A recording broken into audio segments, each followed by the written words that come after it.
স্থিতির অতলে হারিয়ে যাওয়া এক তরুণ বিপ্লবীর কথা আজ আমি বলব। দিনটা ছিল 27শে জুলাই 1931 সাল। ঘড়ি কাটায় তখন বেলা 1:30। প্রতিদিনগুলির মতন আলিপুর জজ কোর্টের বিচারক গালিক সাহেব বিচার করছেন। হঠাৎ করে দর্শক আসন থেকে একটা গুলি ধেয়ে এলো গাল্লিকের দিকে। সাথে সাথেই গাল্লিকের ভবলীলা শেষ হল। গাল্লিকের দিকে যে যুবকটি গুলি চালিয়েছিলেন সেই যুবকটি মুখে পুরলেন পটাশিয়াম সাইনাইডের ক্যাপসুল। ততক্ষণে ব্রিটিশ পুলিশের সশস্ত্র বাহিনীর গুলিতে ঝাঁঝরা হয়ে গিয়েছে সেই তরুণ সাহসী যুবকের শরীর। সেদিন সেই তরুণ যুবকটি আর কেউ নয়, তিনি হলেন জয়নগর মজিলপুরের তরুণ বিপ্লবী শহীদ কানাইলাল ভট্টাচার্য। পরাধীন ভারতের ব্রিটিশ বিরোধী স্বাধীনতা আন্দোলনের আপসহীন ধারার অন্যতম বীর বিপ্লবী ছিলেন কানাইলাল ভট্টাচার্য। কানাইলালের জন্ম 1909 সালের জয়নগর মজিলপুরে। পিতা ছিলেন নগেন্দ্রনাথ ভট্টাচার্য এবং মাতা কার্তায়নী দেবী। মাতা কার্তায়নী দেবী তাকে কানু নামেই ডাকতেন। তিনি জয়নগর জেম ট্রেনিং স্কুলে পড়াশোনা করতেন। ছোট থেকে তিনি নানা রকম স্বদেশী বইপত্র এবং পত্রপত্রিকা পড়তেন। চট্টগ্রাম অস্ত্রাগার লুণ্ঠন, বুড়িবালামের যুদ্ধ, বিপ্লবী বাঘাযতীন সহ বিপ্লবীদের যে আত্মবলিদান তার কিশোর মনকে গভীরভাবে নাড়া দেয়। তিনি মনে মনে সংকল্প করেন যে ব্রিটিশদেরকে এদেশ থেকে তাড়িয়ে পরাধীনতার শৃঙ্খল থেকে দেশমাতাকে মুক্ত করবেন। কিছুদিন পর তিনি বিপ্লবী মন্মথ ঘোষ ও শনি চট্টোপাধ্যায়ের হাত ধরে বিপ্লবী দলে যোগ দেন। পিছিয়ে যাচ্ছি প্রায় 1 বছর আগে। 1930 সালের 8ই ডিসেম্বর কলকাতার রাইটার্স বিল্ডিংয়ে অলিন্দ যুদ্ধে সংগঠিত হয়েছিল।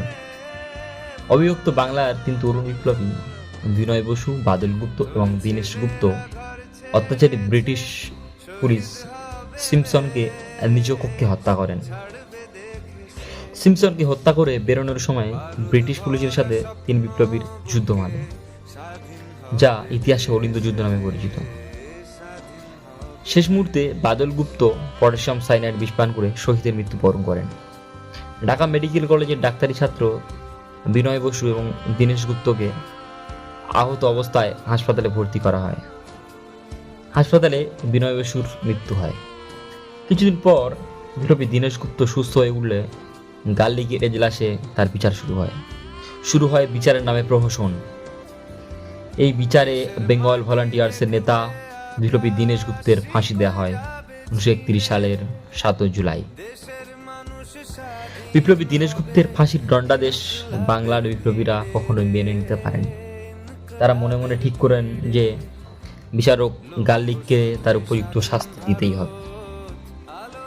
সেই সময় যুগান্তর দলের বারুইপুর শাখার সাংগঠনিক নেতা ছিলেন বিপ্লবী সাতকড়ি বন্দ্যোপাধ্যায়, যিনি কিনা কলকাতার পুলিশ কমিশনার চার্লস টেগারকে হত্যার পরিকল্পনার সাথে ওতপ্রোতভাবে যুক্ত ছিলেন।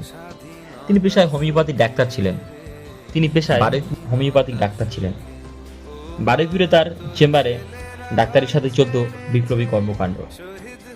গাল্লিক হত্যার জন্য বিপ্লবী সাতকড়ি বন্দ্যোপাধ্যায় বাঁচলেন কানাইলালকে।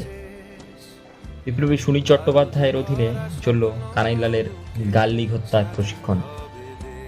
কলকাতার কসবা অঞ্চলে একটি জঙ্গলে চলতে থাকে কানাইলালের গাল্লিক হত্যার প্রশিক্ষণ।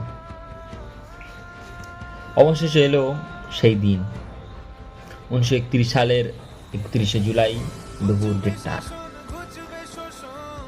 রোজকার মতন সেদিনও জনসমাগমে পরিপূর্ণ আলিপুর জজ কোর্টে গাল্লিক সাহেবের অর্ডার শব্দে বেশ গমগম করছিল। এই সময় দর্শক আসনে বসে থাকা ধুতি ও কোট প্যান্ট পরিহিত এক অসীম সাহসী যুবক ছাতার মধ্যে থেকে হঠাৎ 38 কোরের কোল্ট জুপিটার রিভলভার বের করে গাল্লিককে পরপর গুলি ছুড়ল। অত্যাচারী বিচারক আর গাল্লিক সেই মুহূর্তে ভবলীলা শেষ করল। ইতিমধ্যেই পুলিশের হাতে ধরা না পড়ার আগেই পটাশিয়াম সাইনাইডের ক্যাপসুলটি পুরে দিয়েছিলেন তার মুখের মধ্যে সেই তরুণ যুবকটি। ততক্ষণে ব্রিটিশ সাম্রাজ্যবাদের সশস্ত্র বাহিনী যুবকটিকে গুলিতে ঝাঁচা করে দিয়েছে। কিছুক্ষণের মধ্যেই কোর্ট চত্বরে হাজির হলো পুলিশের উচ্চপদস্থ গোয়েন্দারা। অজ্ঞাত পরিচয়ের যুবকটির মৃতদেহ পর্যবেক্ষণ করতে থাকে তারা। রোগাটে শীর্ণ চেহারার 22-23 বছরের এক যুবক, পরনে একটা ছোট্ট ধুতি আর আধময়লা কোট, পায়ে কেসের জুতো, ছোট মাথার চুল। তার পকেট থেকে পাওয়া গেল একটা ছোট্ট চিরকুট। তাতে লেখা ছিল, ধ্বংস হও, দীনেশ গুপ্তকে ফাঁসি দেওয়ার দণ্ড লও, ইতি বিমল দাশগুপ্ত। নামের আড়ালে শহীদ হলেন তরুণ কিশোর বিপ্লবী কানাইলাল ভট্টাচার্য। বিমল দাশগুপ্তকে পুলিশ হন্যে খুঁজছিল।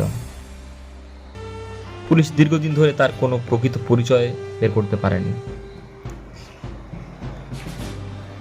এমনকি ছেলের দেহ শনাক্তকরণের সময় কানাইলালের মা অস্বীকার করে বলেছিলেন, এ আমার কানু নয়। এরপর পুলিশ বিমল গুপ্তের খোঁজ বন্ধ করে দিলেন। এই বিমল গুপ্ত হলেন মেদিনীপুরের অত্যাচারী জেলা শাসক পেডি হত্যার অন্যতম নায়ক। এই ঘটনার বহুদিন পরে পুলিশ জানতে পেরেছিল, সেদিন আদালতে নিহত যুবকটি আর কেউ নন, তিনি হলেন জয়নগর মজিলপুরের বীর সন্তান শহীদ কানাইলাল ভট্টাচার্য। জানার পর পুলিশ আবার বিমল গুপ্তের খোঁজ করতে শুরু করে দেয় এবং কিছুদিন পরে বিমল গুপ্ত পুলিশের জালে ধরাও পড়েন। ধীরে ধীরে বাংলা তথা ভারতবর্ষে মানুষ জানতে পারেন দেশমাতৃকার চরণে নিবেদিত প্রাণ কানাইলাল ভট্টাচার্যের আত্মবলিদানের করুণ কাহিনী। অবধারিত মৃত্যুমুখে নিজের নাম সম্পূর্ণ গোপন করে অপর বিপ্লবী বিমল দাশগুপ্তকে পুলিশের দৃষ্টি থেকে আড়াল করতে ইতিহাসে যে নজির কানাইলাল ভট্টাচার্য রেখে গেলেন, তা ইতিহাসে বিরল থেকে বিরলতম। এই ঘটনা শুধু গোটা বাংলার নয়, সারা দেশের বিপ্লবী আন্দোলনকে গভীরভাবে নাড়া দিয়েছিল। আজ 27 জুলাই বিপ্লবী কানাইলাল ভট্টাচার্যের আত্মবলিদান দিবস। সবাই ঘরে ঘরে, বাড়িতে বাড়িতে শহীদ বিপ্লবী কানাইলাল ভট্টাচার্যের আত্মবলিদান দিবস যথাযথ মর্যাদা পালন করুন।